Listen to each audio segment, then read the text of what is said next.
3 frères et sœurs ont pris la mer, mais ne sont jamais revenus, disparaissant sans laisser de traces, comme engloutis par les eaux de la côte d'Opale. 12 ans plus tard, leur père fait une découverte bouleversante, révélant ce qui leur est réellement arrivé. Le petit bourg de Saint-Cernin, en Corrèze, était baigné par un soleil doux de midi lorsque Jacques Moreau sortit de sa modeste maison en pierre. À 58 ans, son visage portait les rides profondes d'un homme qui avait enduré plus que son lot de cruauté de la vie.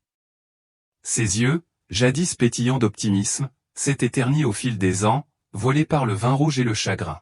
« Tu vas encore te noyer dans une bouteille, c'est ça ?» La voix de Marie-Claire Moreau trancha l'air immobile depuis le seuil derrière lui, son ton mordant, teinté de 12 années de ressentiment accumulé. Jacques ne se retourna pas. « Laisse tomber, Marie-Claire, laisse tomber. C'est tout ce que tu sais faire, Jacques, tout me laisser. Pendant que tu gaspilles notre argent à t'enivrer à toute heure. » Marie-Claire s'avança sur le perron, déjà vêtue de son tablier de travail, prête pour son service à la Perle de Corrèze, le restaurant local.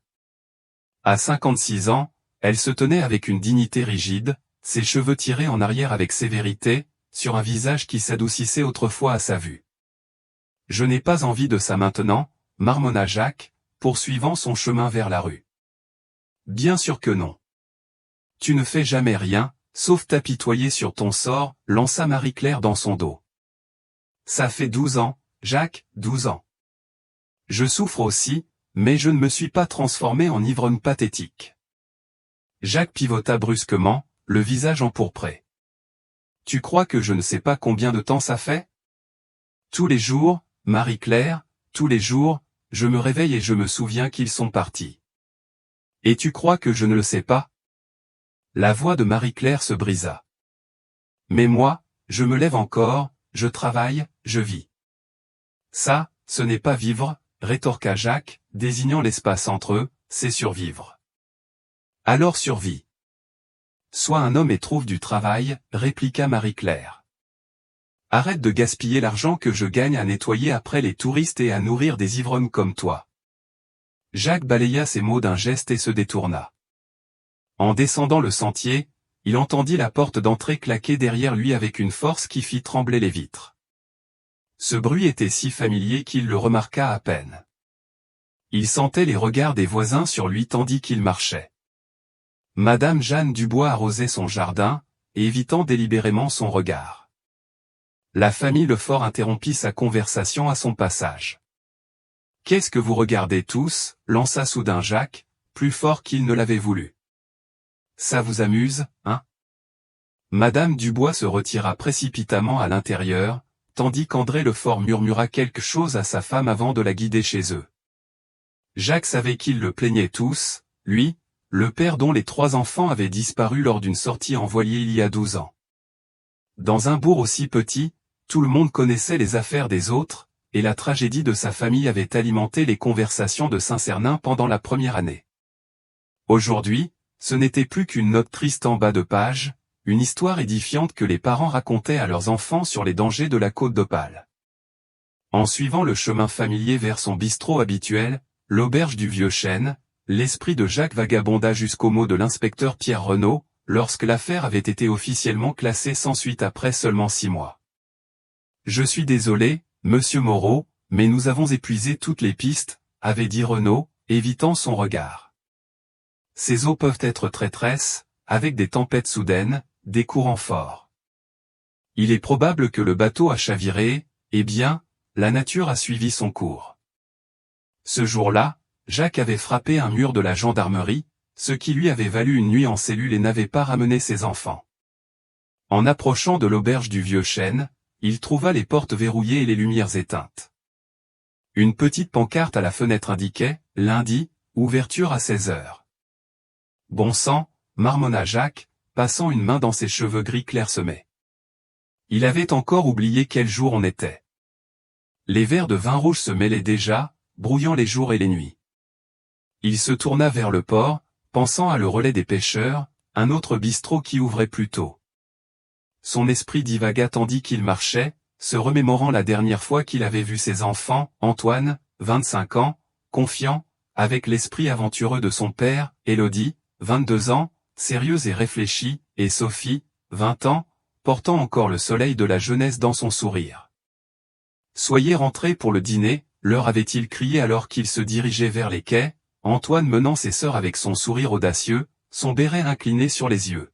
« Ta mère prépare son coq au vin spécial. On sera de retour avant le coucher du soleil, papa, avait promis Antoine. Juste une petite virée en voilier autour de la baie. Ils ne sont jamais revenus. Les souvenirs de Jacques l'avaient égaré, et il réalisa qu'il avait pris un mauvais chemin. Au lieu d'approcher le relais des pêcheurs, il se retrouva près d'une petite plage où se dressait une cabane de pêcheurs délabrée, à moitié cachée par la végétation côtière broussailleuse. Quelque chose dans cette cabane raviva un souvenir. Jacques plissa les yeux, observant un homme qui travaillait dehors, réparant ce qui semblait être des filets de pêche. L'homme, dans la trentaine, bronzé et élancé, lui parut soudain familier. Avec un choc, Jacques reconnut un ami d'Antoine, un jeune homme qui venait souvent dîner chez eux, restant parfois dormir lorsque sa situation familiale était difficile. Pour une raison quelconque, cet homme n'avait jamais donné de nouvelles pendant la recherche de ses enfants. Il n'avait jamais offert d'aide ni d'information, n'avait même pas assisté à la cérémonie commémorative organisée un an après leur disparition. Étrange que Jacques n'ait jamais remarqué cette absence jusqu'à maintenant. Il hésita, puis décida d'approcher. L'homme, concentré sur sa tâche, ne remarqua pas Jacques jusqu'à ce qu'il frappe sur l'un des poteaux en bois du petit perron de la cabane. L'homme leva les yeux, une surprise traversant son visage, suivie d'une expression qui ressemblait étrangement à de la peur. « Pardon, » dit Jacques, peinant à se rappeler le nom du jeune homme. « Tu es l'ami d'Antoine, non ? Je n'arrive pas à me souvenir de ton nom. » Julien, répondit l'homme après une pause un peu trop longue. Julien Lefebvre. Julien, c'est ça, répéta Jacques, déverrouillant d'autres souvenirs. Désolé, mes manières ne sont plus ce qu'elles étaient. Il tendit la main. Ça fait longtemps. Julien essuya sa paume sur son short avant de serrer la main de Jacques, d'une poigne ni ferme ni chaleureuse. Oui, longtemps, dit-il. Jacques remarqua que les yeux de Julien glissaient au-delà de lui, comme s'il cherchait quelqu'un d'autre. J'allais au bistrot, mais je crois que je me suis trompé de chemin. Je me suis retrouvé ici. Julien indiqua vaguement la direction d'où venait Jacques. Le relais des pêcheurs est par là, à 5 minutes à pied. Merci, répondit Jacques. Il aurait dû partir, mais quelque chose le retint. Tu sais, je pensais à Antoine. Vous étiez proches, non? Tu venais dîner chez nous une fois par semaine. La posture de Julien se raidit. Ouais, on était bons amis. C'est drôle, dit Jacques, je ne me souviens pas t'avoir vu après ce qui est arrivé. Julien sembla mal à l'aise, changeant son poids d'un pied sur l'autre. C'était dur pour tout le monde. Un silence gêné s'installa entre eux. Puis, à la surprise de Julien, Jacques désigna la porte de la cabane. Ça te dérange si je rentre un moment? Ça fait longtemps qu'on n'a pas discuté, et j'aimerais parler un peu. Julien hésita, puis hocha la tête. Ouais, bien sûr. Alors que Julien le précédait à l'intérieur, Jacques ne pouvait se défaire du sentiment que quelque chose n'allait pas. Julien était trop nerveux, trop guindé pour que ce soit une simple retrouvaille entre un père et l'ami de son fils disparu. L'intérieur de la cabane de Julien était meublé sobrement mais proprement, un canapé usé contre un mur, une petite table en bois avec 2 chaises dépareillées au centre, et un coin cuisine compact dans un angle. L'espace sentait le sel, le poisson et le café noir. « Assieds-toi, » dit Julien, désignant une chaise. Jacques s'installa, le cadre en bois craquant sous son poids. Il observa Julien s'affairer à préparer du café noir, ses mouvements précis mais tendus, comme un homme sous surveillance. Alors, commença Jacques, tentant de détendre l'atmosphère pesante, ça fait longtemps que tu vis ici? Environ 10 ans, répondit Julien, dos tourné, versant du café moulu dans une cafetière usée. J'ai acheté cet endroit pas cher après avoir travaillé sur des bateaux de pêche pendant un moment. Une bonne vie, non? Vivre près de la mer, simple, tranquille. Les réponses de Julien étaient brèves, n'invitant pas à poursuivre la conversation. Jacques insista. Ça a dû être dur pour toi, perdre Antoine comme ça. Vous étiez inséparables. Les épaules de Julien se voûtèrent légèrement. Comme je l'ai dit, c'était dur pour tout le monde. Étrange, pourtant, persista Jacques. Tous ceux qui connaissaient Antoine se sont manifestés pendant les recherches. Ses amis d'école, ses collègues, même cette fille avec qui il est sorti 2 semaines à 16 ans. Tout le monde, sauf toi. La cafetière se mit à gargouiller bruyamment, offrant à Julien une excuse pour rester silencieux tandis qu'il se concentrait à verser le café dans 2 tasses ébréchées. Il en posa une devant Jacques avant de s'asseoir en face, tenant sa tasse à 2 mains, comme pour chercher de la chaleur malgré la douceur de l'air. J'étais dans un mauvais état à l'époque, dit enfin Julien. Je ne savais pas quoi dire, comment aider de manière utile. Jacques hocha lentement la tête, prenant une gorgée du café noir amer. En posant la tasse, son regard se posa sur un petit meuble contre le mur. Une photo encadrée attira son attention. Jacques plissa les yeux, puis se leva pour mieux voir. C'était une photo de ses 3 enfants sur un voilier. Antoine était à gauche, facilement reconnaissable à son béret et son large sourire, un bras passé autour d'Élodie, au centre, portant une robe d'été rouge. Sophie était à droite d'Élodie, son sourire éclatant égalant celui des autres. Tous 3 étaient saisis en plein rire par l'objectif. Le cœur de Jacques se serra. Il connaissait ce bateau. C'était celui sur lequel ils avaient disparu. « Où as-tu eu ça ?» demanda Jacques, la voix soudain rauque. Julien resta assis, ses jointures blanchissant autour de sa tasse. « C'est Antoine qui me l'a donné. »« Non, » dit Jacques, prenant le cadre pour l'examiner de près. « Cette photo a été prise le jour de leur disparition. Regarde leurs vêtements, ce sont les mêmes que ceux signalés quand ils ont disparu. » Il se tourna vers Julien. « Tu étais là ce jour-là. » Les yeux de Julien glissèrent vers la porte, puis revinrent à Jacques. « C'est moi qui ai pris la photo. »« Tu ?» Jacques reposa le cadre avec précaution, une sensation glaciale s'installant dans son estomac.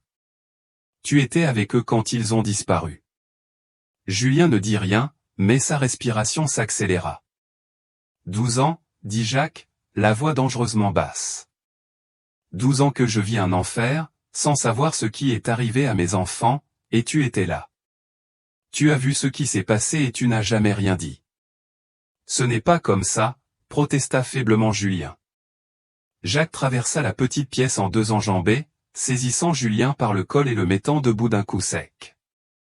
Le café se renversa sur la table lorsque la tasse de Julien bascula. « Alors c'est comment ?» grogna Jacques, son visage à quelques centimètres de celui de Julien. « Dis-le-moi maintenant, ou je te jure que je te traîne moi-même à la gendarmerie. »« Tu ne comprends pas » haleta Julien, sans résister à la poigne de Jacques. « Ils me tueront si je parle. »« Qui ? Qui sont-ils » exigea Jacques. La résistance de Julien s'effondra. « Lâche-moi, et je te dirai tout. » Jacques le relâcha avec une poussée, et Julien trébucha contre le mur. Pendant un instant, Jacques pensa que le jeune homme allait s'enfuir, mais Julien s'effondra sur sa chaise, la tête entre les mains. « Ça a commencé 6 mois avant leur disparition », commença-t-il, la voix à peine audible. « Antoine et moi, on avait un marché avec des pêcheurs étrangers. Ils laissaient des paquets au large, et on les récupérait en voilier pour les amener au récif des éclaireurs. Quelqu'un nous y retrouvait pour les récupérer. »« Quel genre de paquet ?» demanda Jacques, bien qu'il soupçonnât déjà la réponse. « De la drogue, » admit Julien. « Introduite en contrebande depuis l'étranger, destinée à des gangs de motards ici à Saint-Cernin. Mais la livraison se faisait au récif. » Les poings de Jacques se serrèrent sur ses côtés. « Tu as entraîné mon fils dans un trafic de drogue. » Julien releva les yeux, une lueur de défi dans le regard. « Ce n'est pas moi. C'est Antoine qui connaissait les motards. Il m'a approché parce que j'avais de l'expérience en voile. Il m'a demandé de lui apprendre, il disait qu'il y avait beaucoup d'argent à gagner. » Jacques secoua la tête, refusant de croire que son fils, son bon garçon aventureux, ait pu être impliqué dans quelque chose d'aussi dangereux et illégal. Tu mens. Je ne mens pas, insista Julien. Antoine était intelligent, mais il est devenu gourmand. On faisait ces trajets depuis des mois sans problème. L'argent était bon, vraiment bon. Mais ce dernier jour, il s'interrompit, déglutissant difficilement. Que s'est-il passé ce dernier jour, exigea Jacques. Antoine a emmené ses sœurs, dit Julien, le regret gravé dans ses traits. Je lui avais dit de ne pas le faire, que c'était trop risqué, surtout avec ce genre de personnes. Mais il a insisté, disant que tout irait bien, qu'elle nagerait et profiterait du soleil au récif pendant qu'il faisait la livraison. Elle ne se douterait de rien. Jacques se sentit mal. L'idée qu'Antoine ait délibérément mis Élodie et Sophie en danger était presque insupportable. Et puis, je ne sais pas exactement ce qui s'est passé ce jour-là, poursuivit Julien. Je suis parti tôt avec le voilier, rentrant sur la terre ferme. Antoine m'avait demandé de revenir les chercher à 15 heures, disant qu'il passerait quelques heures au récif. Mais tu n'es jamais revenu les chercher, dit Jacques, la vérité se faisant jour. Julien secoua la tête. Avant que je puisse le faire, 2 membres du gang sont venus chez moi. Ils savaient où j'habitais. Ils m'ont dit que mes amis n'avaient pas besoin qu'on vienne les chercher. Quand j'ai demandé ce que ça voulait dire, ils m'ont dit de ne pas poser trop de questions si je ne voulais pas les rejoindre. Et tu as juste accepté ça. La voix de Jacques monta, incrédule. Tu n'es pas allé à la gendarmerie, tu n'as pas essayé de savoir ce qui leur était arrivé? J'avais peur, s'exclama Julien. Ce n'étaient pas des criminels ordinaires, Jacques. Ces gens étaient dangereux, avec des connexions partout. Quand j'ai entendu la nouvelle de leur disparition, j'ai su que c'était lié aux livraisons et aux gangs. Je voulais parler, mais ils m'ont fait comprendre ce qui arriverait si je le faisais. Jacques fixa Julien, cet homme qui avait autrefois été le bienvenu chez lui, qui avait mangé à leur table, qu'ils avaient traité presque comme un autre fils. Maintenant, il ne voyait qu'un lâche, un homme qui avait préféré sa propre sécurité à la vie de 3 jeunes gens. « Tu as laissé mes enfants disparaître, » dit Jacques, la voix tremblante de rage. « Tu nous as laissés souffrir pendant 12 ans, sans savoir s'ils étaient vivants ou morts, pendant que tu vivais ici, quoi, à pêcher et à faire comme si de rien n'était. »« Je suis désolé, » murmura Julien. « J'étais jeune, stupide et effrayé. Et maintenant, tu es plus vieux, mais toujours aussi lâche. » Jacques attrapa une bouteille de vin rouge sur le comptoir de la cuisine de Julien sans hésiter. « Tu es pathétique. » En se dirigeant vers la porte, Julien se leva. « S'il te plaît, Jacques, n'aille pas à la gendarmerie. Si tu le fais, ils sauront que j'ai parlé. Ils viendront pour moi. »« Tu aurais dû y penser il y a 12 ans, » répondit froidement Jacques. « Tu es un lâche, Julien, un sacré lâche. » Sur ces mots, Jacques ouvrit la porte d'un coup sec et sortit, laissant Julien debout au milieu de sa cabane, entouré des débris de ses secrets. Jacques s'éloigna de la cabane de Julien, l'esprit bouleversé par ce qu'il venait d'apprendre. La bouteille de vin rouge, serrée dans sa main, était un réconfort familier. Il dévissa le bouchon et prit une longue gorgée du liquide tiède. Une bouteille ne le rendrait pas ivre, mais cela pourrait atténuer la rage et l'incrédulité qui bouillonnaient en lui. Antoine, son fils, son garçon responsable et ambitieux, impliqué dans un trafic de drogue. Cela semblait impossible, pourtant cela expliquait tant de choses, l'afflux soudain d'argent qu'Antoine prétendait venir de petits boulots, les appels téléphoniques secrets, les absences inexpliquées. Et maintenant, après 12 ans à croire que ses enfants avaient été victimes de la cruauté de la mère, Jacques apprenait qu'il pourrait avoir été victime de la malveillance humaine.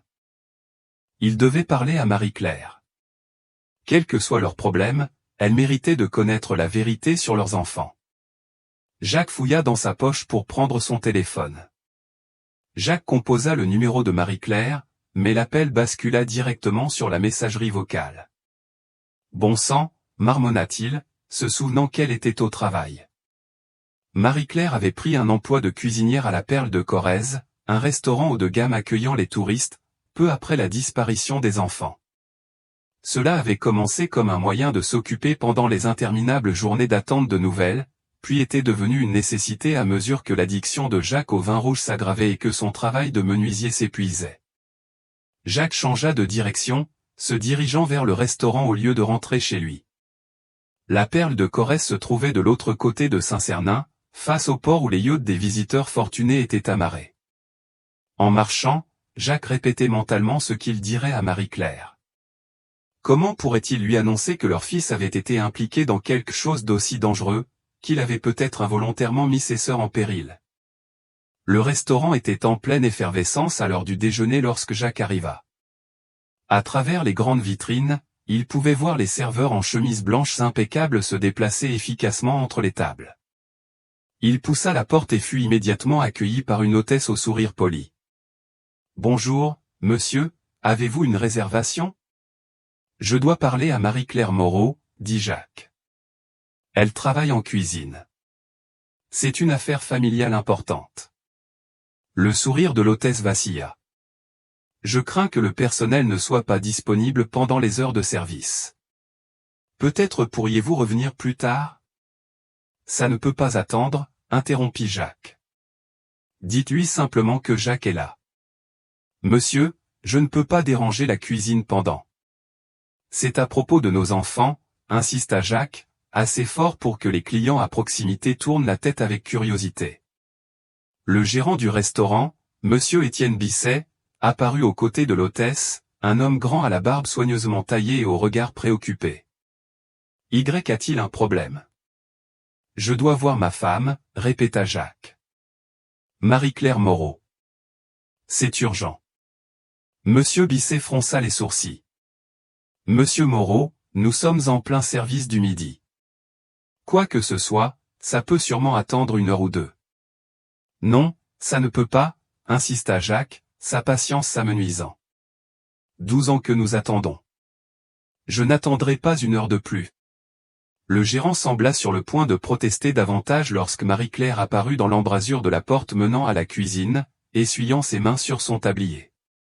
Elle avait dû entendre l'agitation. « Jacques ?» Son expression mêlait agacement et inquiétude. « Qu'est-ce que tu fais ici ? » « Il faut que je te parle, » dit-il.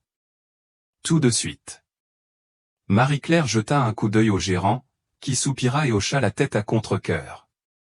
« 10 minutes, Marie-Claire. On est débordé là-dedans. »« Par ici, » dit-elle à Jacques, le conduisant vers une petite zone réservée au personnel à l'arrière du restaurant.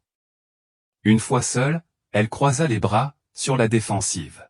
« Si tu es encore saoul, Jacques, je te jure. »« Je ne suis pas saoul, » coupa-t-il, brandissant la bouteille de vin rouge. « Un verre, c'est tout, et ce n'est pas de ça qu'il s'agit. » Les yeux de Marie-Claire se plissèrent, notant son état agité. « Alors quoi ? Qu'est-ce qui était si important pour que tu déboules sur mon lieu de travail ? » Jacques prit une profonde inspiration. « J'ai découvert ce qui est arrivé aux enfants. » Les bras de Marie-Claire retombèrent le long de son corps, son visage blêmissant. « Quoi ? Comment ? Quand ? » « Je suis tombé sur Julien Lefebvre aujourd'hui, » expliqua Jacques. « L'ami d'Antoine, tu te souviens ?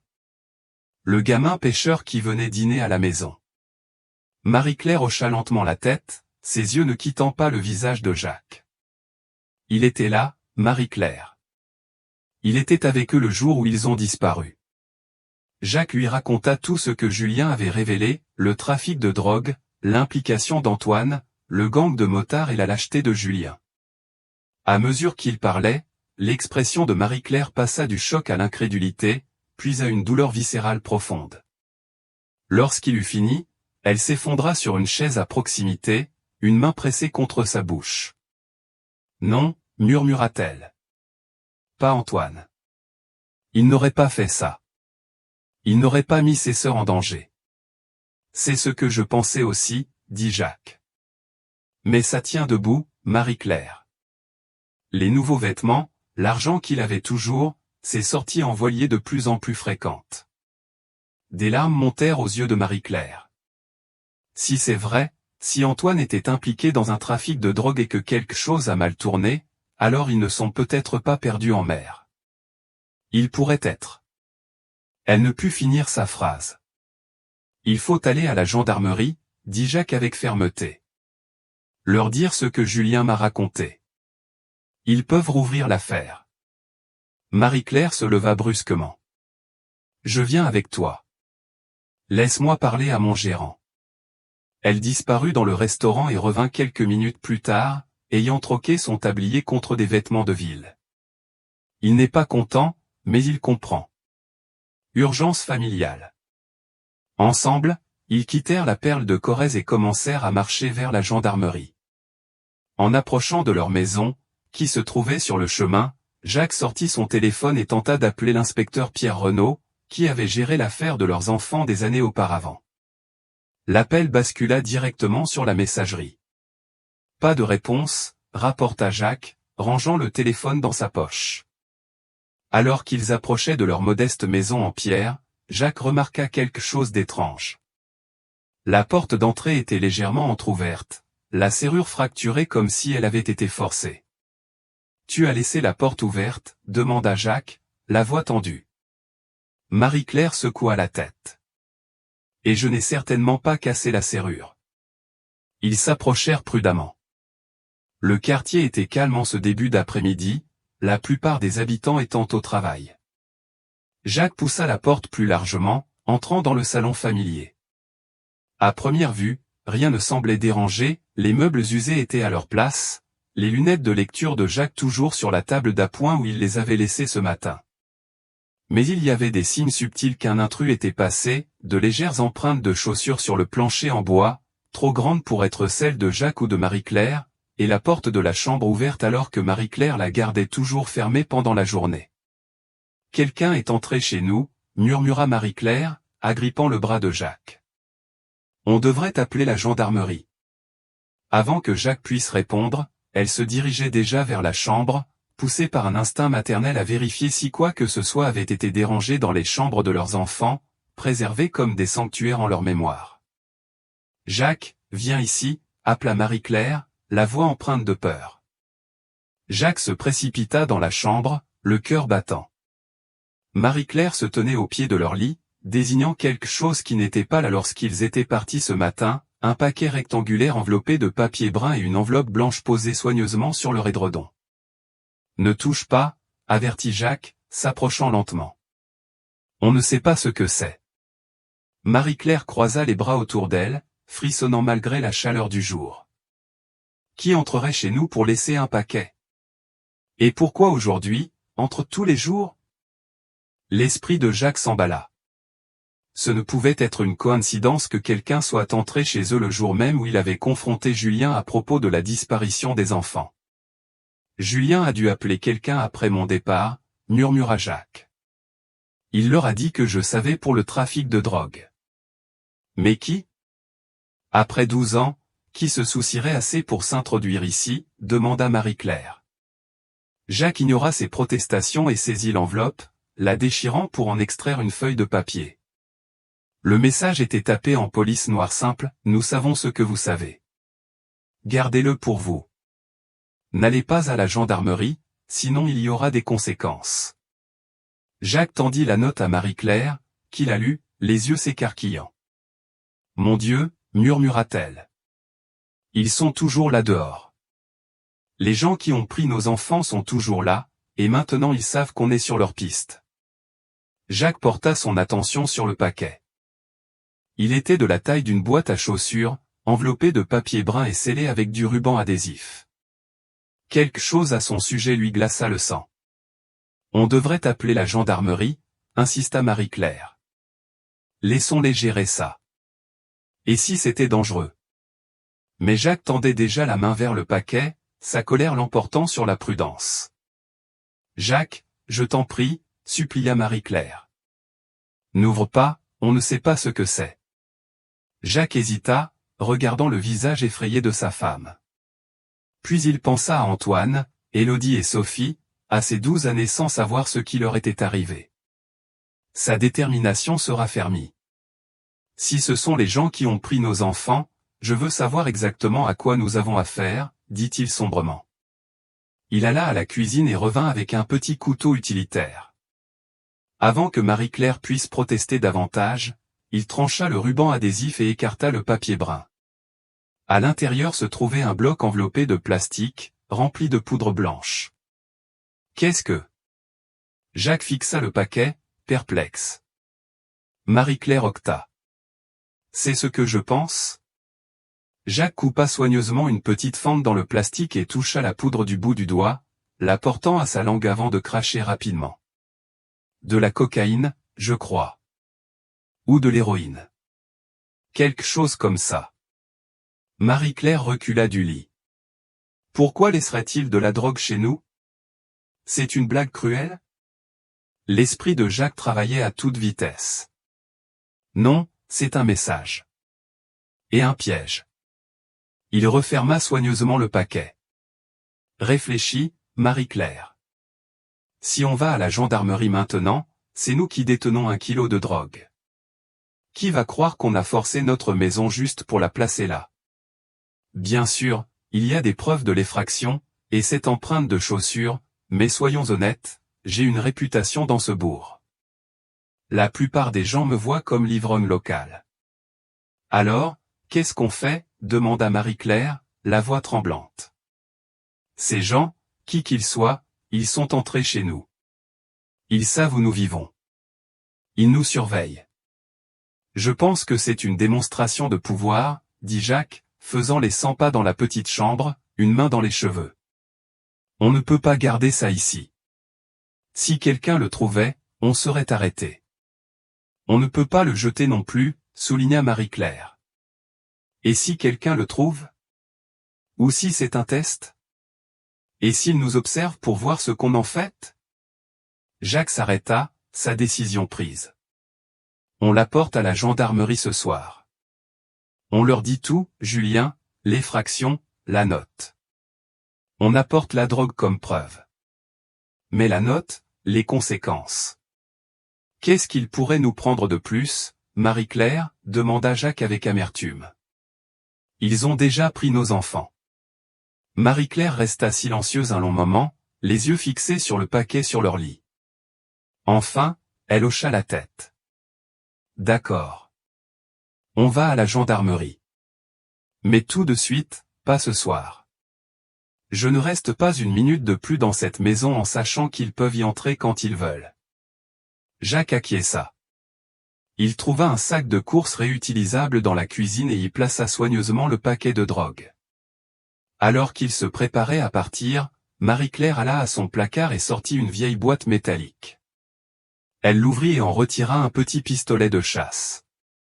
L'arme de mon père, expliqua-t-elle, voyant l'expression surprise de Jacques. Je l'ai gardé chargé, au cas où. Tu sais t'en servir? Demanda Jacques, regardant l'arme avec méfiance. Papa me l'a appris, répondit Marie-Claire, glissant le pistolet dans son sac à main. Espérons que je n'ai pas à le prouver. Ils quittèrent la maison, Jacques portant le sac avec la drogue, Marie-Claire serrant son sac à main. Leur voiture, une vieille Peugeot 205 qui avait connu des jours meilleurs mais roulait encore, était garée dans l'allée. Jacques rangea le sac dans le coffre, et ils montèrent, scrutant tous deux la rue calme pour détecter tout signe de surveillance.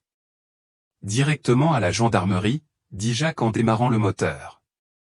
Pas d'arrêt, pas de détour. Marie-Claire hocha la tête, ses jointures blanchissant alors qu'elle serrait son sac. Alors qu'ils s'éloignaient de la maison, aucun d'eux ne parlait, le poids de ce qu'ils transportaient, physiquement et émotionnellement, pesant sur eux, créant un silence tendu qui emplissait la voiture. Ils avaient parcouru environ la moitié du trajet jusqu'à la gendarmerie lorsque des gyrophares apparurent dans le rétroviseur. Une voiture de la gendarmerie nationale leur faisait signe de s'arrêter. « Qu'est-ce que c'est encore » murmura Jacques, ralentissant pour se ranger sur le bas-côté. « Ce n'est qu'un contrôle de routine, » dit Marie-Claire, bien que sa voix trahisse sa nervosité. « Reste calme. » 2 gendarmes s'approchèrent, un de chaque côté de la voiture. Le plus grand, du côté de Jacques, tapa à la vitre. « Permis et carte grise, s'il vous plaît, demanda-t-il après que Jacques eut baissé la fenêtre. Jacques fouilla dans la boîte à gants pour trouver les documents, tout en expliquant, « Officier, nous sommes en route pour la gendarmerie. Nous avons quelque chose d'important à signaler. » L'officier, dont le badge indiquait Thierry Martin, haussa un sourcil. « Vraiment ? Et de quoi s'agit-il » Avant que Jacques puisse décider ce qu'il devait révéler, le second gendarme, dont le badge l'identifiait comme Pascal Garnier, parla du côté de Marie-Claire. « Monsieur, cela vous dérangerait-il si nous jetions un œil dans votre véhicule ? Nous avons reçu des signalements d'activités suspectes dans ce secteur. » Jacques échangea un regard inquiet avec Marie-Claire. « Je ne pense pas que ce soit nécessaire. Si vous n'avez rien à cacher, ça ne devrait pas poser de problème, » interrompit Thierry Martin, son ton se durcissant légèrement. À contre-cœur, Jacques accepta. Ils sortirent de la voiture, et Thierry demanda les clés pour ouvrir le coffre. Le cœur de Jacques s'effondra lorsque l'officier découvrit le sac de course et en sortit le paquet de drogue. « Eh bien, qu'avons-nous là » siffla Thierry, montrant le paquet à Pascal. « Ce n'est pas à nous » expliqua rapidement Jacques. « Quelqu'un s'est introduit chez nous et l'a laissé là, avec une note de menace. Nous l'apportions à la gendarmerie comme preuve. Il y a du nouveau dans l'affaire de la disparition de nos enfants, il y a 12 ans. Nous devons parler à l'inspecteur Pierre Renaud. » Les officiers échangèrent un regard significatif que Jacques ne put déchiffrer. « L'inspecteur Renaud, dites-vous » répéta Pascal Garnier. « C'est intéressant. » « Écoutez, nous pouvons tout expliquer à la gendarmerie, » intervint Marie-Claire. « Nous avons des raisons de croire que nos enfants ont été enlevés par des trafiquants de drogue. » Thierry Martin referma soigneusement le paquet et le replaça dans le coffre. « Je pense qu'il serait préférable que vous nous suiviez, » dit-il, son ton soudain plus conciliant. « L'inspecteur Renaud n'est pas à la gendarmerie en ce moment, mais nous pouvons vous conduire directement à lui. Il vous attend. » « Il m'attend » demanda Jacques, surpris. « Nous allons l'appeler, » assura Pascal. « Suivez simplement notre voiture de patrouille, et nous réglerons tout cela. » Jacques et Marie-Claire retournèrent dans leur voiture, tous deux troublés par le changement d'attitude des officiers. « Quelque chose ne va pas » murmura Marie-Claire alors qu'ils suivaient la voiture de patrouille. « Comment saurait-il qu'il faut contacter Renaud spécifiquement ? Et pourquoi ne pas nous escorter directement à la gendarmerie ? » « Je ne sais pas, » admit Jacques, gardant les yeux sur la voiture devant. « Peut-être que Renaud est toujours lié à l'affaire. Peut-être qu'ils savent quelque chose que nous ignorons. » Pendant qu'ils roulaient, Marie-Claire prit discrètement une photo de la plaque d'immatriculation de la voiture de patrouille avec son téléphone. « Au cas où » expliqua-t-elle lorsque Jacques lui lança un regard interrogateur. La voiture de patrouille les éloigna de l'itinéraire vers la gendarmerie, tournant dans un quartier résidentiel que Jacques ne connaissait pas. Ils continuèrent dans des rues de plus en plus calmes jusqu'à atteindre un quartier en périphérie de Saint-Cernin. La voiture de patrouille s'arrêta enfin devant une maison de plain-pied, en retrait de la route, entourée de buissons non taillés. Il n'y avait pas d'autres maisons à proximité, seulement des terrains vagues envahis de mauvaises herbes. « Ce n'est certainement pas la maison de Renaud, » dit Jacques, ses soupçons grandissant. « Je sais où il habite, dans le quartier des Saules, ou du moins où il vivait. Ce n'est pas ici. » Marie-Claire acquiesça. « Je l'ai vu une fois au marché, dans ce coin-là. » La voiture de patrouille s'arrêta, et les officiers en sortirent. Jacques resta dans la voiture, moteur allumé, les mains serrées sur le volant. « Jacques, » murmura Marie-Claire avec urgence, « je pense qu'on devrait partir. J'ai un très mauvais pressentiment. » Avant que Jacques puisse décider, les officiers s'approchèrent, un de chaque côté de leur voiture. Jacques entr'ouvrit légèrement sa vitre cette fois. « C'est la maison de l'inspecteur Renaud » demanda-t-il, sachant pertinemment que non. « Sortez de la voiture, monsieur Moreau » ordonna Thierry Martin, son attitude amicale complètement disparue. Tous les deux, maintenant. Le cœur de Jacques s'emballa. « Je ne crois pas. Nous allons retourner à la gendarmerie. » Avant qu'il puisse finir, Thierry Martin fracassa son poing à travers la vitre entr'ouverte, envoyant des éclats de verre à l'intérieur. Dans le même mouvement, il déverrouilla la portière et l'ouvrit brutalement. « Jacques !» cria Marie-Claire alors que Pascal Garnier faisait de même de son côté. Jacques tenta de se défendre, mais Thierry lui asséna un puissant coup à la tempe, l'étourdissant. À travers sa vision floue, il vit Marie-Claire lutter avec Pascal, tendant désespérément la main vers son sac où se trouvait le pistolet. Pascal la frappa violemment au visage, et elle s'effondra sur son siège, inconsciente. Marie-Claire, rugit Jacques, se précipitant en avant alors que le monde tournoyait autour de lui.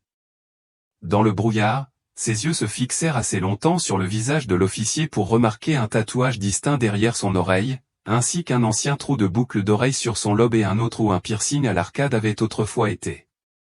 Puis Thierry frappa à nouveau, un coup lourd à l'arrière de la tête de Jacques. Le sol sembla basculer sous lui alors que l'obscurité l'envahissait. La dernière chose qu'il ressentit fut la traction brutale de main le tirant hors de la voiture, ses membres mous, inutiles, refusant d'obéir à ses ordres silencieux et désespérés de se battre.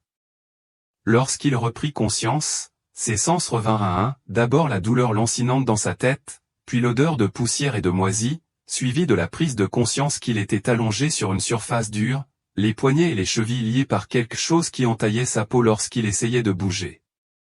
Il força ses yeux à s'ouvrir, clignant jusqu'à ce que sa vision soit assez claire pour distinguer son environnement.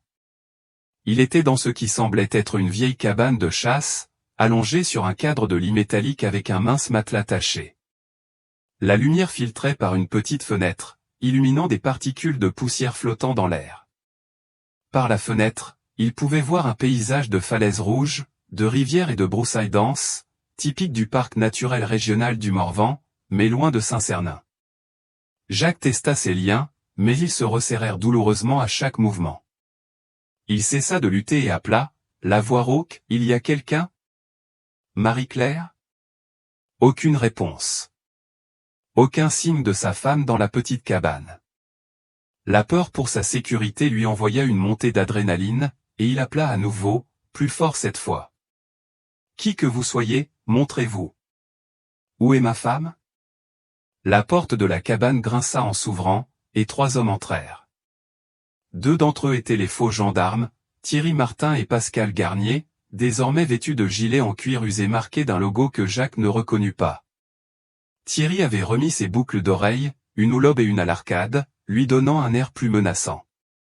Entre eux se tenait un homme imposant, les bras et le cou couverts de tatouages élaborés, sa tête chauve captant la faible lumière alors qu'il scrutait la pièce avec une intensité froide. Enfin réveillé, on dirait, dit l'homme tatoué, sa voix étonnamment douce pour son apparence intimidante. Vous avez la tête dure, monsieur Moreau. Pascal ici craignait de vous avoir frappé trop fort. Où est ma femme, exigea Jacques, luttant contre ses liens. Et mes enfants? Qu'avez-vous fait d'eux? L'homme tatoué rit, un son dénué d'humour. Droit au but, j'aime ça. Votre femme est en sécurité pour l'instant. Quant à vos enfants, eh bien, c'est une longue histoire. Vous n'êtes pas gendarme, cracha Jacques, fusillant Thierry et Pascal du regard. Vous êtes les motards dont Julien a parlé, n'est-ce pas? Les trafiquants de drogue. Des étiquettes bien laides, dit l'homme tatoué, secouant la tête. Nous préférons nous considérer comme des hommes d'affaires opérant en dehors des régulations conventionnelles. Comment vous appelez-vous? Demanda Jacques, essayant de recueillir autant d'informations que possible. Si vous allez me tuer, j'aimerais au moins savoir qui en est responsable. L'homme marqua une pause, puis haussa les épaules nonchalamment. D'accord. Je m'appelle Dominique Leclerc, dit-il, désignant ses compagnons. Vous avez déjà rencontré Thierry et Pascal. Ils ont fait ce qu'il fallait pour vous amener ici discrètement. Se déguiser, ça ne fait de mal à personne. Tout le monde aime un peu de cosplay, non? Pourquoi suis-je ici? Demanda Jacques, bien qu'il soupçonnât déjà la réponse. Dominique tira une chaise branlante et s'assit face à Jacques. Vous êtes ici parce que vous n'avez pas pu laisser les choses tranquilles. Nous vous avons laissé un message très clair chez vous, pourtant vous avez filé droit vers la gendarmerie. Cela montre un remarquable manque d'instinct de préservation, monsieur Moreau. Julien Lefebvre vous a dit que je posais des questions, devina Jacques. Dominique hocha la tête. Il nous a appelés à la minute où vous avez quitté sa cabane. Terrifié, il a dit que vous saviez tout sur l'opération d'il y a 12 ans et que vous alliez à la gendarmerie. Julien a toujours été un bon garçon, il sait quand parler et quand se taire. Que s'est-il passé avec mes enfants, demanda Jacques, la voix brisée malgré ses efforts pour rester fort. J'ai besoin de savoir. Dominique se leva, faisant les 100 pas dans l'espace réduit. Ce n'est plus vraiment pertinent, n'est-ce pas? Ce qui compte, c'est ce qui se passe maintenant. Il se tourna vers Thierry et Pascal. Allez chercher le matériel dans le camion. Il est temps de régler ce détail. Alors que les deux hommes sortaient, Dominique se pencha plus près de Jacques. Vous savez, vous auriez pu avoir une vie confortable. Garder la drogue qu'on vous a laissée, la vendre, gagner assez d'argent pour que votre femme n'ait plus à travailler dans ce restaurant. Mais il a fallu que vous soyez noble, n'est-ce pas?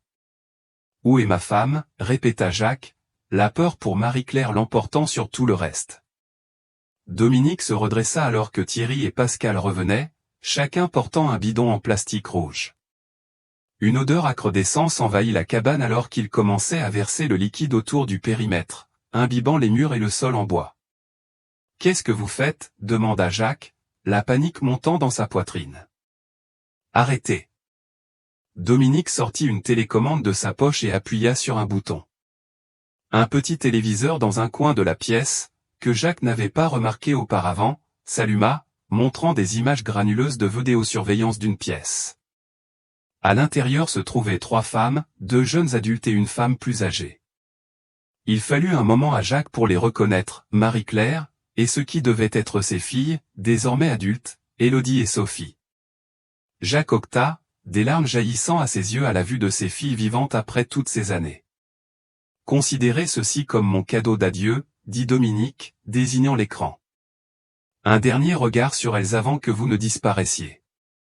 Nous nous occuperons d'elles une fois que nous en aurons fini avec vous ici.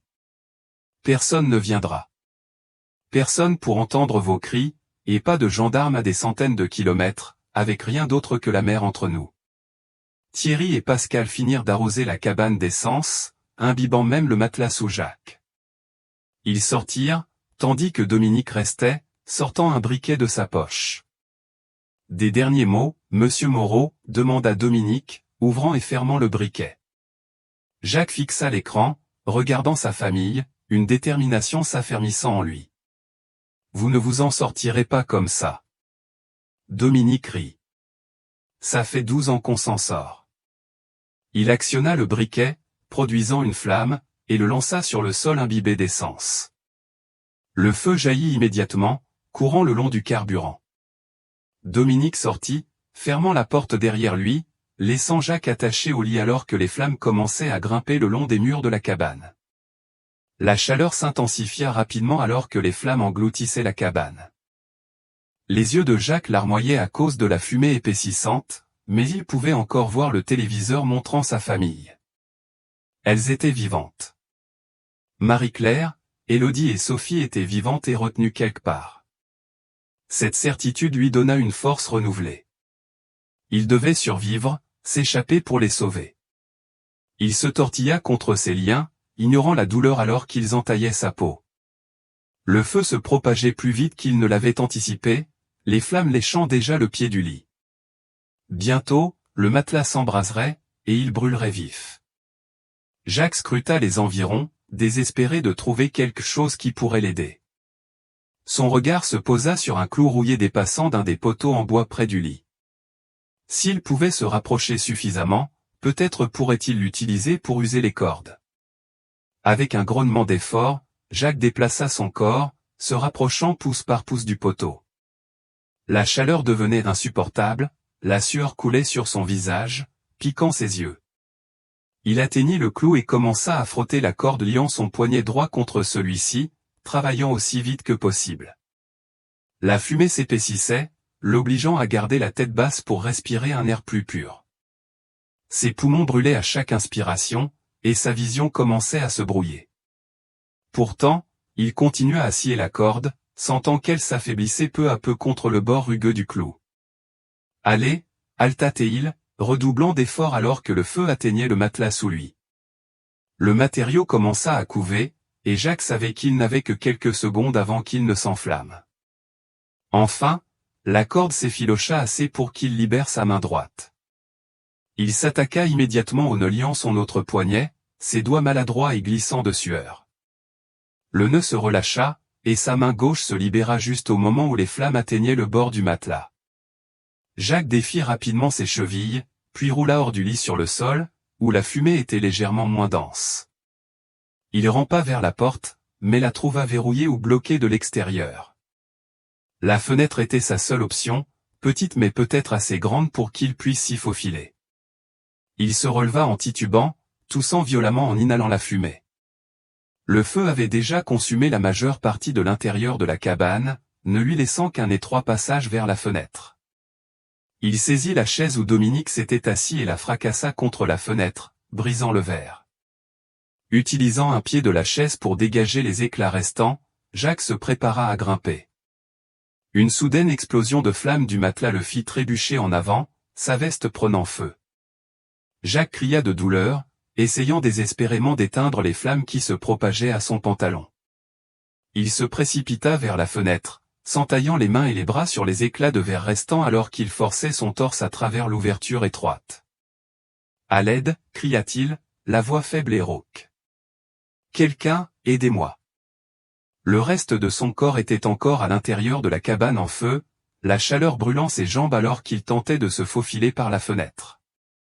Ses forces s'amenuisaient, sa conscience s'évanouissant sous l'effet de l'inhalation de fumée et de la douleur. Juste au moment où Jacques était sur le point d'abandonner, il sentit des mains saisir ses épaules, le tirant hors de la fenêtre. Il s'effondra au sol à l'extérieur, ses vêtements encore fumants. Son sauveteur l'aspergea d'eau, seau après seau, jusqu'à ce que les flammes soient éteintes. Jacques roula sur le dos, aspirant l'air frais à grandes goulées. À travers sa vision floue, il distingua la silhouette qui se tenait au-dessus de lui, un homme âgé à la peau sombre et aux traits burinés, pieds nus et vêtu de vêtements simples. « Merci », parvint à dire Jacques entre deux quintes de toux. L'homme s'accroupit à ses côtés, examinant les brûlures de Jacques avec un regard critique. « Grave brûlure, dit-il, son français marqué d'un fort accent. Besoin de soins, sinon infection. » Jacques tenta de se redresser, grimaçant sous la douleur de ses brûlures. « Qui êtes-vous ?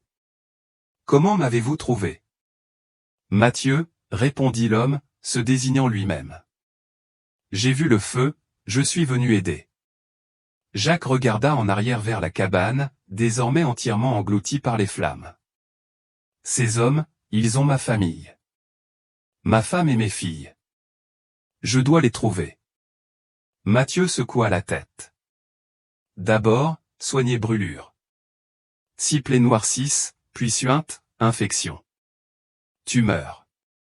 Et si tu meurs, ta famille ne saura jamais que tu as essayé. » La logique simple de ces mots perça la panique de Jacques. Il hocha faiblement la tête, laissant Mathieu l'aider à se relever et le guider vers une vieille camionnette Renault Kangoo garée à courte distance. Alors qu'ils s'éloignaient de la cabane en flammes, Jacques remarqua qu'ils étaient au cœur du parc naturel régional du Morvan, entourés de falaises rouges et de broussailles. Ils étaient loin de Saint-Cernin, peut-être même sur l'une des innombrables îles ou presqu'îles qui parsemaient la côte d'Opale. « Où allons-nous ? » demanda Jacques, chaque mot douloureux dans sa gorge endommagée par la fumée. « La rivière, » répondit simplement Mathieu. « Eau propre, bonne pour brûlure. » Jacques voulait protester, insister pour commencer immédiatement à chercher sa famille, mais il savait que Mathieu avait raison. Dans son état actuel, il ne pourrait aider personne. Mieux valait reprendre des forces d'abord, puis élaborer un plan. Ils roulèrent environ 15 minutes avant d'atteindre une clairière près de la Dordogne. L'eau semblait propre et fraîche, un spectacle bienvenu pour la peau brûlante de Jacques. Mathieu l'aida à descendre de la camionnette et à atteindre la rive. « Trempe dans l'eau », ordonna Mathieu. « Je prépare remède. » Jacques entra prudemment dans la rivière, soupirant de soulagement alors que l'eau fraîche recouvrait sa peau brûlée.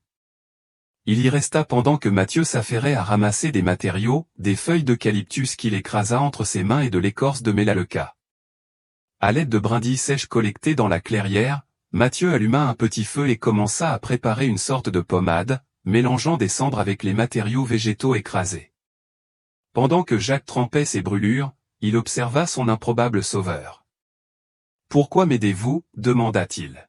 « Vous avez dit que vous étiez étranger, vous n'êtes pas d'ici. » Mathieu continua son travail, broyant le mélange avec des mains expertes. « J'ai trafiqué drogue, » admit-il, levant les yeux pour croiser ceux de Jacques. « Ça fait de moi un méchant. Vos enfants, le garçon, il est mort. Des hommes l'ont tué, poussé d'une falaise. » Il désigna une falaise lointaine surplombant la rivière. « La Dordogne, beaucoup de dangers. Vous êtes le père. Peut-être qu'en vous sauvant, je répare un peu. » Jacques le fixa, le choc et le chagrin l'envahissant. « Antoine, ils ont tué Antoine ?» Mathieu hocha la tête solennellement. « Il y a longtemps. J'ai vu, je n'ai pas arrêté. C'est ma punition maintenant. » « Vous étiez impliqué dans le trafic de drogue ?» demanda Jacques, essayant de comprendre le lien avec Dominique et ses hommes. « Pendant longtemps. Votre fils et son ami m'ont aidé, » confirma Mathieu. « Mon pays voulait ma mort, peine de mort là-bas. Je ne peux pas y retourner. Ce n'était pas mon plan. J'ai arrêté le trafic, les hommes de la drogue m'ont cherché, voulaient ma mort. Je me cache depuis longtemps. » Jacques sortit de la rivière, l'esprit en ébullition. « Comment saviez-vous que j'étais ici? Vous avez juste vu le feu? » Mathieu appliqua sa pommade sur une bande de tissu propre. « L'autre garçon, l'ami, m'a appelé, demandé de l'aide. Je vis ici, de l'autre côté. J'ai vu la fumée, le feu, je t'ai trouvé, apporté de l'eau de la rivière, aidé. »« Julien vous a appelé ?» demanda Jacques, incrédule. « Mais c'est lui qui a dit à Dominique que je savais pour la drogue. » Mathieu hocha la tête tout en commençant à traiter les brûlures de Jacques, appliquant la pommade sur les zones les plus graves et les enveloppant de bandes de tissu. Oui, il avait peur. Il a parlé aux méchants hommes de toi, puis s'est senti mal, m'a appelé pour veiller sur toi. Jacques grimaça alors que la pommade piquait sa peau à vif, mais la douleur céda rapidement à une sensation de fraîcheur. Donc Julien m'a trahi pour se sauver, puis a essayé de m'aider par culpabilité? Les gens sont compliqués, dit simplement Mathieu. Ils font de mauvaises choses, puis essaient de faire de bonnes choses. Alors que Mathieu finissait de traiter les brûlures, l'esprit de Jacques se tourna vers sa famille. Les voir à l'écran, plus âgées mais indéniablement les siennes Marie-Claire, Élodie, Sophie avaient ravivé un espoir qu'il croyait éteint depuis longtemps. Mais Mathieu avait confirmé qu'Antoine était mort, assassiné par les trafiquants et son corps jeté dans la Dordogne, dangereuse et impitoyable. Le chagrin de cette certitude se heurtait à l'urgence désespérée de sauver le reste de sa famille. « Mathieu, » dit Jacques, la voix ferme malgré la douleur, « je dois trouver ma femme et mes filles. Savez-vous où Dominique pourrait les retenir ?» Mathieu rangea soigneusement ses fournitures restantes. « Oui, un endroit caché, une vieille ferme à bétail sur le plateau de 1000 vaches. Ils y gardent la drogue et les gens aussi. Il faut y aller, » insista Jacques. « Maintenant. » Mathieu secoua la tête. « Pas avec la camionnette, trop dangereux. Ils ont beaucoup d'armes, beaucoup d'hommes. On marche à travers les broussailles, cachés, puis tu appelles la gendarmerie. » Il brandit un téléphone satellite que Jacques n'avait pas remarqué auparavant. « Je l'ai volé il y a longtemps. Peut-être le moment de l'utiliser. » Jacques hocha la tête, comprenant la sagesse d'une approche furtive plutôt qu'une attaque frontale. Il n'était pas en état de se battre, et Dominique avait clairement beaucoup d'hommes à sa disposition. Leur meilleure chance était de localiser sa famille, puis de faire appel aux autorités. « Allons-y, » dit Jacques, se levant avec une nouvelle détermination malgré la douleur de ses brûlures et le chagrin d'avoir appris le sort d'Antoine. Une résolution farouche s'était emparée de lui, il sauverait ce qui restait de sa famille ou mourrait en essayant. Mathieu conduisit aussi loin qu'il l'osa, empruntant des sentiers accidentés à travers les broussailles denses du Morvan. Finalement, il gara la camionnette dans un ravin caché, la dissimulant sous des branches pendantes. « On marche à partir d'ici, » murmura-t-il, faisant signe à Jacques de le suivre. « Reste baissé, reste silencieux. » Jacques hocha la tête, ses brûlures traitées encore douloureuses mais gérables grâce aux soins de Mathieu. Ils partirent à pied, se déplaçant prudemment à travers le terrain broussailleux. Le soleil de l'après-midi tapait sans pitié, mais Jacques remarqua à peine la chaleur, son esprit entièrement concentré sur la mission à venir. Après environ 1 heure de progression lente, ils atteignirent le bord d'une clairière, s'accroupissant derrière un amas de rochers. Mathieu désigna un complexe au loin, une collection de bâtiments délabrés entourés d'une clôture grillagée. De leur point d'observation, Jacques pouvait voir des hommes patrouillant le périmètre, des fusils en bandoulière. « Vieille ferme à bétail », expliqua Mathieu à voix basse.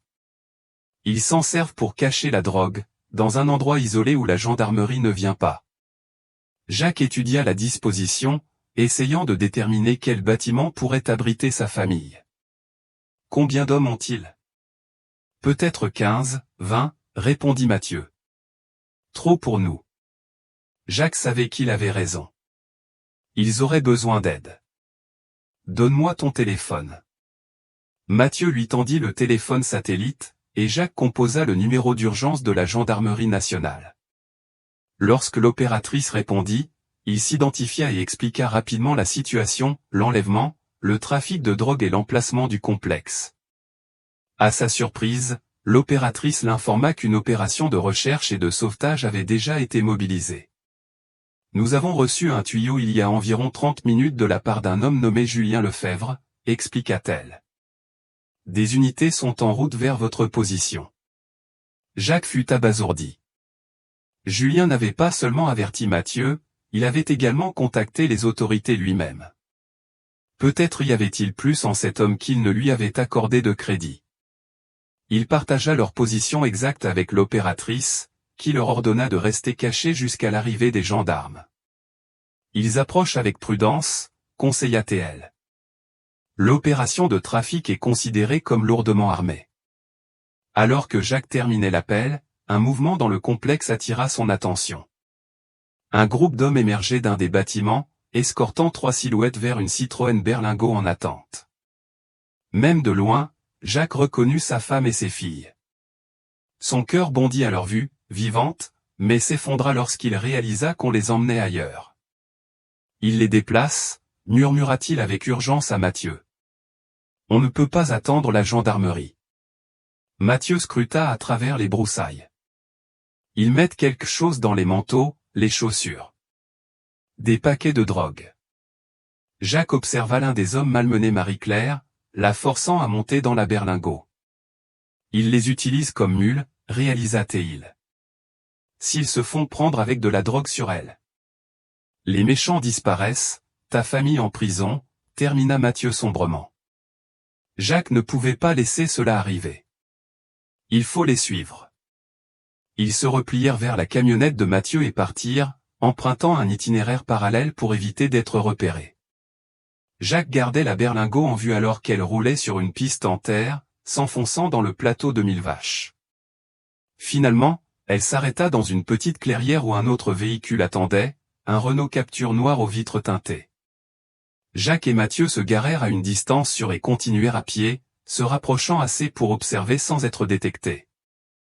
Ils regardèrent les trafiquants forcer Marie-Claire, Élodie et Sophie à enfiler des manteaux d'hiver et des bottes en cuir contenant des paquets de drogue cachés. Lorsque Marie-Claire résista, l'un des hommes saisit Sophie par les cheveux, pressant un pistolet contre sa tempe. « Faites ce qu'on vous dit, ou votre fille meurt », menaça l'homme, assez fort pour que Jacques l'entende. « Votre mari est déjà mort, personne ne viendra vous sauver. » Jacques serra les poings, chaque fibre de son être hurlant de se précipiter pour protéger sa famille, mais une telle action serait du suicide et risquerait de les faire tous tuer. Il se força à rester caché, continuant d'observer alors que les trafiquants se préparaient à transférer sa famille vers le Captur en attente. Juste au moment où le transfert allait avoir lieu, le bruit lointain de rotors d'hélicoptères brisa le silence. Tout le monde dans la clairière se figea, regardant vers le ciel.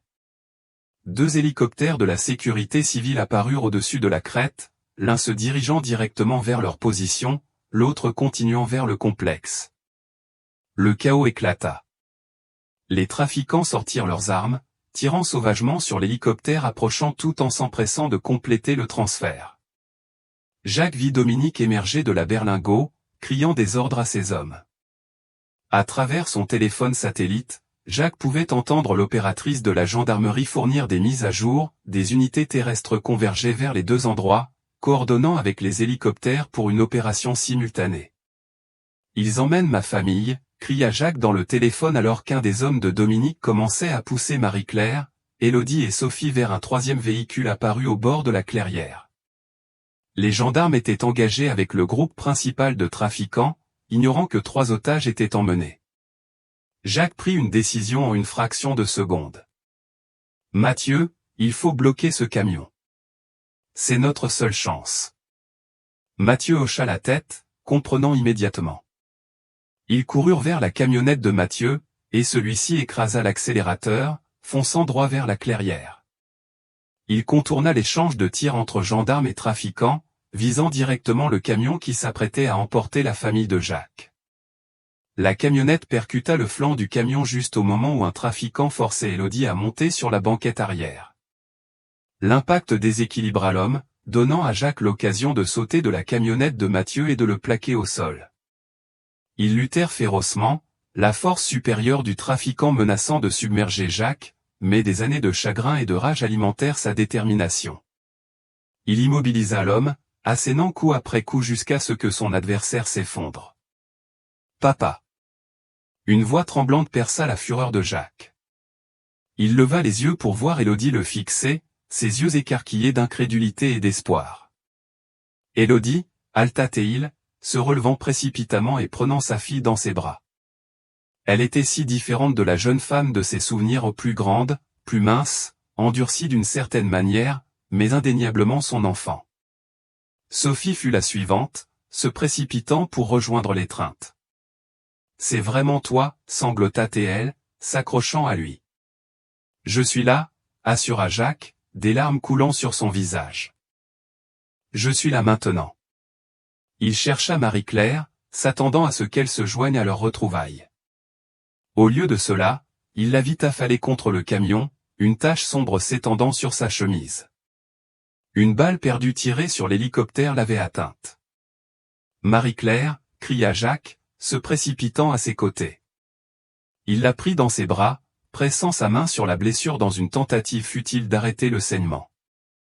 Les yeux de Marie-Claire s'ouvrirent en papillonnant, se fixant sur son visage avec effort. « Jacques, murmura-t-elle, tu les as trouvés. »« Je vous ai tous trouvés, » corrigea-t-il, la voix brisée. « Tiens bon, Marie-Claire, les secours arrivent. » Mais la lumière s'éteignait déjà de ses yeux. « Prends soin de nos filles, » murmura-t-elle, sa main serrant faiblement la sienne. Son dernier souffle s'échappa dans un soupir doux, son corps devenant mou dans les bras de Jacques. Il hurla d'angoisse, un cri primal de perte qui traversa la clairière, couvrant momentanément les coups de feu et le bruit des rotors d'hélicoptères.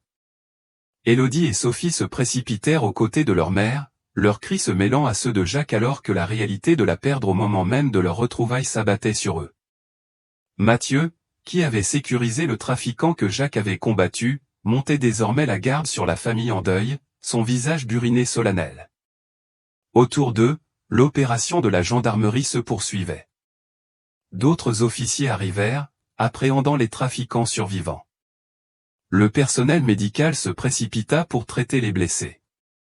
À travers un brouillard de chagrin, Jacques était vaguement conscient que quelqu'un essayait de l'éloigner du corps de Marie-Claire, de voix posant des questions qu'il ne pouvait traiter. Tout ce sur quoi il pouvait se concentrer, c'étaient ses filles, les enfants qu'il avait cru perdus à jamais, maintenant retrouvés au moment même où il avait perdu leur mère. La cruelle symétrie était insupportable, pourtant il devait la supporter, pour elle, pour Marie-Claire.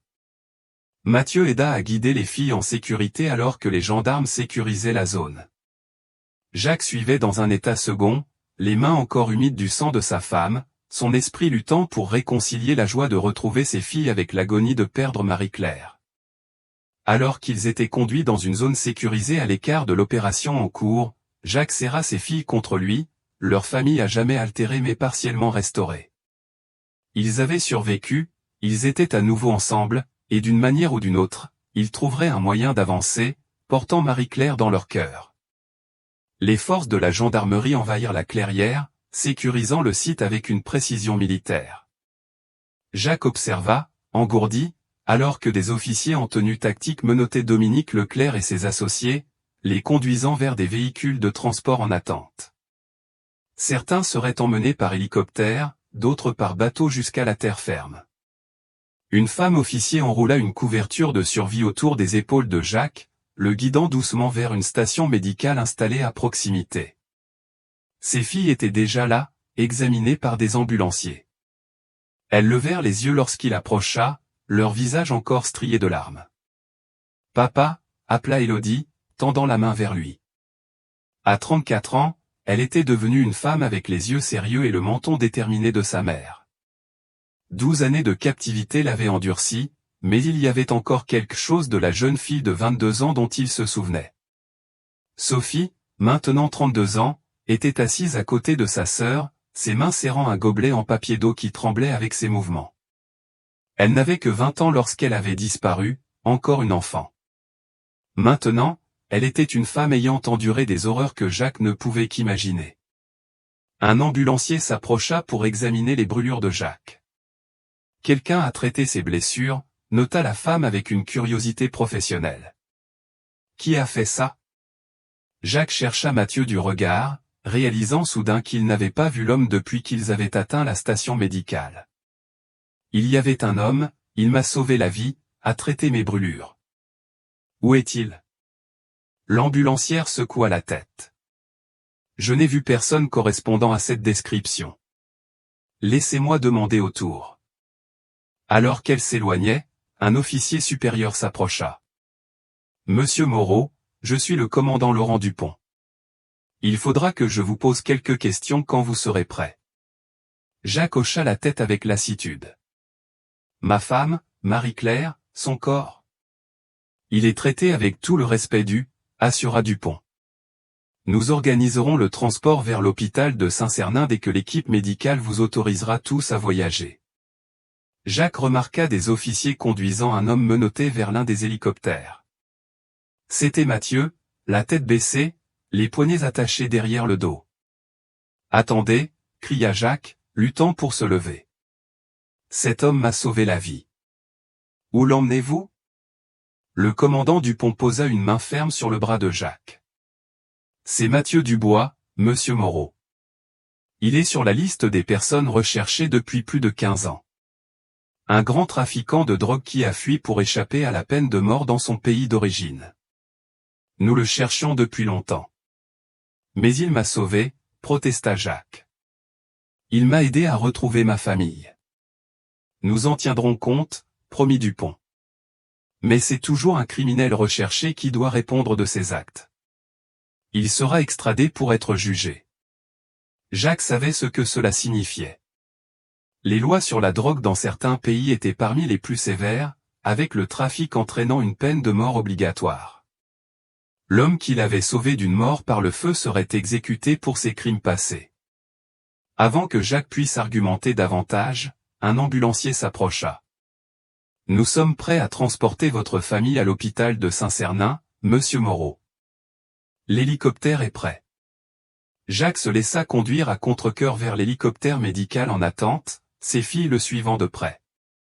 Alors qu'ils s'élevaient dans les airs, Jacques observa le paysage du plateau de Millevaches s'éloigner sous eux.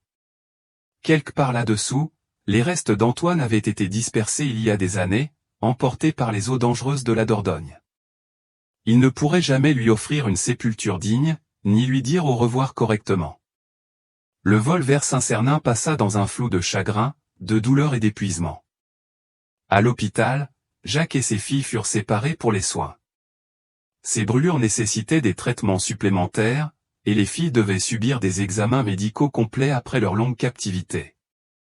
Des heures plus tard, ils furent réunis dans une chambre privée organisée par la gendarmerie. Jacques s'assit entre les lits de ses filles, tenant une main de chacune alors qu'elles dormaient, sous sédatifs prescrits par les médecins préoccupés par leur état psychologique. Il n'avait pas encore pu leur parler correctement, entendre leur histoire ou leur raconter la sienne. Cela viendrait plus tard, quand elle serait plus forte. Un léger coup à la porte le tira de sa veille. Le commandant Dupont entra, accompagné d'un autre officier.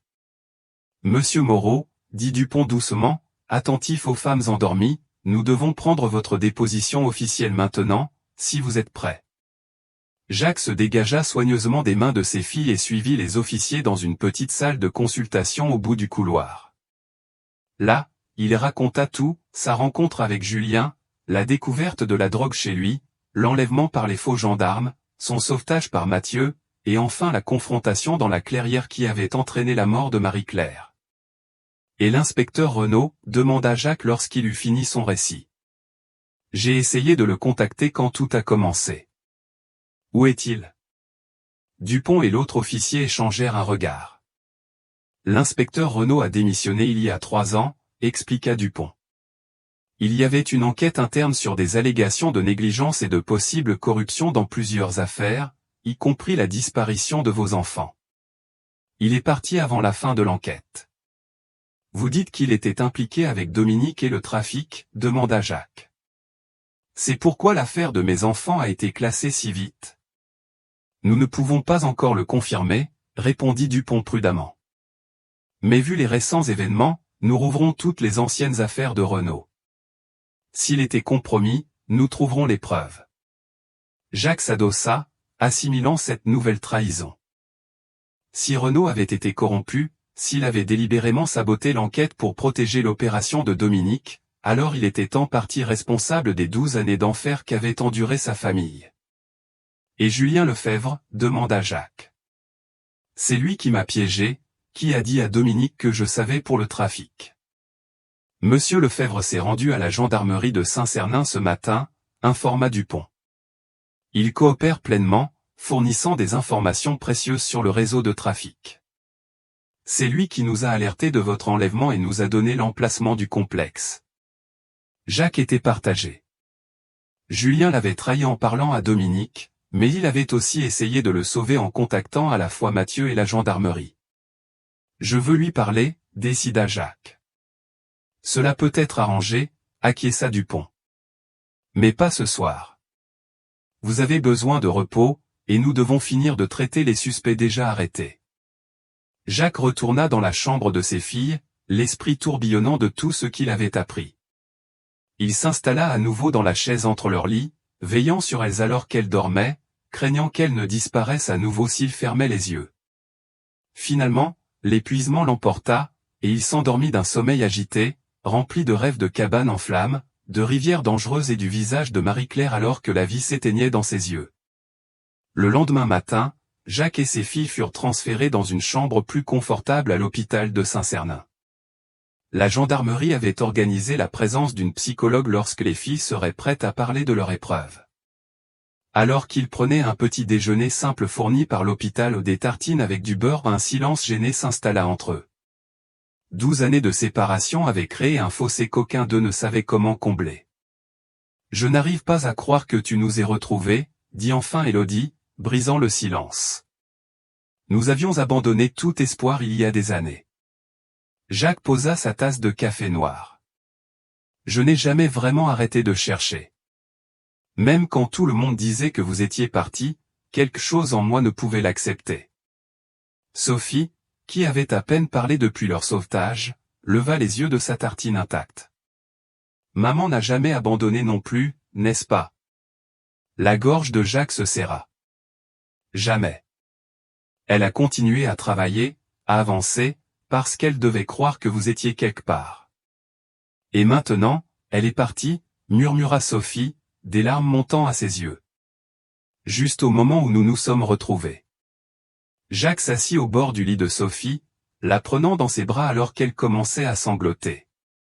Élodie les rejoignit, tous trois s'accrochant les uns aux autres dans un chagrin partagé. Lorsqu'ils se furent ressaisis, le commandant Dupont arriva avec la psychologue promise, une femme à la voix douce nommée Docteur Cécile Lambert. Si vous êtes prête, dit Dupont, nous aimerions entendre votre histoire maintenant. Les filles échangèrent un regard, puis hochèrent la tête. Avec la présence de Docteur Lambert pour les soutenir, elles commencèrent à raconter ce qui s'était passé il y a 12 ans. Nous naviguions vers le récif des éclaireurs ce jour-là, commença Élodie. Ça devait être une journée amusante, à nager et bronzer. Antoine semblait bizarre une fois qu'on a ancré, cependant. Il a disparu un moment, et Sophie et moi sommes partis à sa recherche. Nous l'avons trouvé de l'autre côté du récif, poursuivit Sophie. Il était avec ses hommes, en train de leur remettre un paquet.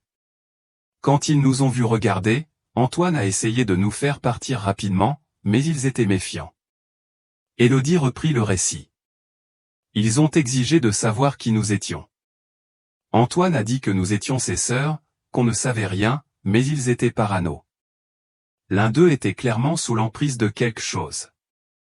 Ils ont commencé à se disputer sur ce qu'il fallait faire de nous. Antoine a essayé de nous protéger, dit Sophie, la voix brisée. Quand l'un d'eux m'a saisi, Antoine s'est battu. C'est là que l'un d'eux l'a poignardé. Jacques ferma les yeux, la douleur d'entendre les derniers instants de son fils presque insupportable. Ils nous ont traînés jusqu'à leur bateau, continua Élodie après un moment. Antoine était encore vivant, saignant gravement. Nous les avons suppliés de lui trouver de l'aide, mais ils nous ont tous emmenés dans un endroit isolé sur la Dordogne. Elle vacilla. Ils l'ont jeté dans la rivière, termina Sophie, la voix creuse. Il était encore vivant quand ils l'ont fait. Nous avons vu les dangers de la rivière. Docteur Lambert offrit des mouchoirs alors que les deux filles pleuraient à se souvenir. Jacques retint ses propres larmes, ayant besoin d'entendre la suite. Après ça, ils nous ont drogués, reprit Élodie une fois qu'elle eut retrouvé un peu de calme. Nous nous sommes réveillés à l'intérieur des terres, dans un endroit différent de celui où vous nous avez trouvés. Au fil des ans, ils nous ont déplacés souvent, toujours dans des lieux isolés du Morvan. Finalement, nous avons fini dans ce complexe de ferme à bétail. Ils nous utilisaient comme mules, expliqua Sophie. On avait des paquets cachés dans nos vêtements ou cousus dans nos bagages, et ils nous emmenaient à des points de livraison. Personne ne soupçonnait que deux jeunes femmes transportaient de la drogue. Si nous refusions ou essayions de nous échapper, ils faisaient du mal à l'une de nous pour punir l'autre, ajouta Élodie. Une fois, ils ont jeté une fille de la même falaise où ils s'étaient débarrassés d'Antoine, juste pour nous montrer qu'ils le feraient. Une autre captive, demanda Dupont, prenant des notes. Élodie hocha la tête. Il y en avait d'autres au fil des ans. Certaines se sont échappées, certaines sont mortes, certaines ont simplement disparu. Avez-vous vu un homme nommé Mathieu Dubois au complexe, demanda Dupont. Oui, au début, confirma Sophie. Il semblait différent des autres, moins cruel. Il a cessé de venir il y a peut-être 5 ou 6 ans. Nous avons entendu les autres dire qu'ils le cherchaient, qu'il les avait trahis d'une manière ou d'une autre. Jacques pensa à Mathieu, désormais confronté à une extradition et à une peine de mort. L'homme avait essayé de se racheter pour son rôle dans l'opération en sauvant la vie de Jacques. Et l'inspecteur Renaud, demanda Jacques. L'avez-vous vu avec ces gens? Les filles échangèrent un autre regard. Non, répondit Élodie prudemment, mais nous les avons entendus mentionner un ami à la gendarmerie à plusieurs reprises, quelqu'un qui s'assurait que personne ne regardait leur opération de trop près. Dupont prit une autre note. Cela correspond à nos soupçons concernant Renaud. Nous le trouverons. Alors que l'entretien se poursuivait, une infirmière entra pour informer Dupont que Julien Lefebvre était arrivé à l'hôpital et demandait à parler à Jacques. Faites-le entrer, décida Jacques. Je veux entendre ce qu'il a à dire. Julien entra dans la pièce, pâle et hagard, les mains s'agitant nerveusement sur ses côtés. Il trébucha en voyant Élodie et Sophie, la reconnaissance et la honte envahissant ses traits. Vous devez me détester, dit-il à Jacques. Je ne vous en veux pas. Pourquoi as-tu fait ça, Julien, demanda Jacques. Pourquoi as-tu appelé Dominique quand je suis parti de chez toi? Julien baissa les yeux sur ses pieds. J'étais terrifié. Pendant 12 ans, j'ai regardé par-dessus mon épaule, attendant qu'il décide que j'étais un fardeau. Quand tu es venu poser des questions, j'ai paniqué. Tu m'as piégé pour être tué, dit Jacques platement. Je sais, admit Julien. Et dès que je l'ai fait, j'ai su que c'était mal. C'est pourquoi j'ai appelé Mathieu. Je savais qu'il vivait quelque part dans les broussailles, qu'il pourrait aider s'il voyait ce qui se passait. Et ensuite, je suis allé à la gendarmerie. Pourquoi maintenant, après toutes ces années, pressa Jacques. Julien releva enfin les yeux, croisant ceux de Jacques. Parce que je ne pouvais plus vivre avec ça. Te voir, t'entendre parler de tes enfants, ça a tout ramené, toute la culpabilité que j'essayais de noyer avec la pêche et l'isolement. Jacques étudia l'homme devant lui. Julien avait été un lâche il y a 12 ans, choisissant sa propre sécurité plutôt que la vérité. Il avait été un lâche hier aussi, en le piégeant pour se sauver. Mais à la fin, il avait trouvé une petite mesure de courage. Je ne te pardonnerai jamais d'avoir gardé le silence toutes ces années, lui dit Jacques honnêtement. Mais merci d'avoir enfin fait ce qu'il fallait. Julien hocha la tête, acceptant ce jugement, alors qu'un officier le conduisait hors de la pièce. Jacques se tourna vers ses filles, prêt à entendre le reste de leur histoire et à commencer le long processus de guérison. Les jours suivants furent un tourbillon d'activités. Le raid de la gendarmerie sur le complexe de trafic produisit une quantité massive de preuves, non seulement sur l'opération de drogue, mais aussi sur un réseau de corruption qu'il avait protégé pendant des années. L'inspecteur Renaud fut localisé et arrêté à Toulouse, où il vivait sous un autre nom. Mathieu Dubois fut bel et bien extradé, malgré le témoignage de Jacques sur ses actions héroïques. Cependant, le gouvernement français déposa une demande officielle de clémence auprès des autorités étrangères, invoquant sa coopération et son aide dans le sauvetage des otages. Les funérailles de Marie-Claire eurent lieu une semaine après le sauvetage, suivies par ce qui semblait être toute la population de Saint-Cernin. La même communauté qui avait murmuré sur l'addiction au vin de Jacques pendant des années se rallia désormais autour de la famille, offrant soutien et sympathie. Alors qu'ils se tenaient au cimetière près de la tombe de Marie-Claire, Jacques, un bras autour de chacune de ses filles, leur fit une promesse solennelle, « Je serai le père que vous méritez maintenant. Je vous protégerai, vous aiderai à reconstruire vos vies, vous donnerai tout ce dont vous avez besoin. Nous avons juste besoin de toi, papa, dit Élodie, s'appuyant contre son épaule. Sobre et présent. Vous m'avez, assura Jacques. Toujours. Plus tard, dans le calme de leur maison, une maison qui portait encore les traces de Marie-Claire dans chaque recoin, ils s'assirent ensemble dans le salon, entourés de photos de temps plus heureux. Une image d'Antoine riant, son béret enfoncé sur les yeux, trônait sur la cheminée. Nous devrions aussi faire une stèle commémorative pour lui, suggéra Sophie. Même sans corps, il mérite d'être honoré correctement. Jacques hocha la tête. Nous le ferons, et pour tous les autres qui ne sont pas revenus. Alors que le crépuscule enveloppait Saint-Cernin, les 3 survivants de la famille Moreau se serraient les uns contre les autres, liés par un chagrin partagé et des expériences traumatisantes, mais aussi par les liens indestructibles de la famille. Ils avaient tant perdu, 12 ans ensemble, Antoine, et maintenant Marie-Claire. Mais ils s'étaient retrouvés. La route à venir ne serait pas facile. Il y aurait des cauchemars, des séances de thérapie, des comparutions au tribunal à mesure que l'affaire de trafic avancerait. Il y aurait des jours où le poids de leur perte semblerait insupportable. Mais il y aurait aussi de la guérison, graduelle et imparfaite, jour après jour. Alors que l'obscurité tombait, Jacques regarda ses filles, désormais des femmes, plus les jeunes visages dont il se souvenait, mais il vit en elles des échos de la force de leur mère, du courage de leurs frères, et quelque chose d'unique qui les avait aidés à survivre à des circonstances inimaginables.